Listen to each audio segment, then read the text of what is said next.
internet connection. Make sure your connection is stable. Use Ethernet if possible instead of Wi-Fi.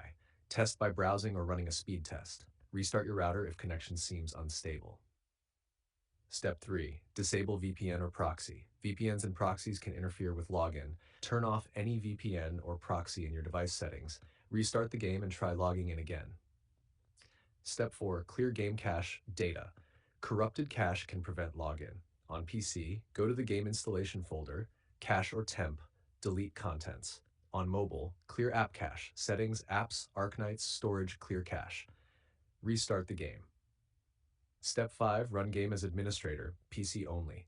Right-click the game launcher, run as administrator. This gives the game proper network permissions. To hashers, Step 6.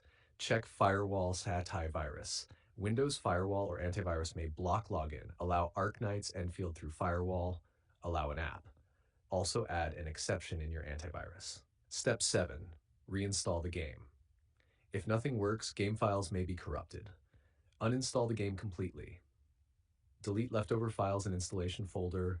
Reinstall latest version from the official site. Step 8. Account-specific issues. If login fails due to incorrect credentials, use forgot password to reset your password. Make sure you're logging in with the correct platform account, Google, Apple, Twitter, etc. If your account is banned or locked, contact official support with your account info. Extra tip. Sometimes login issues happen only in certain regions. Using a recommended VPN may help, but only if servers are up.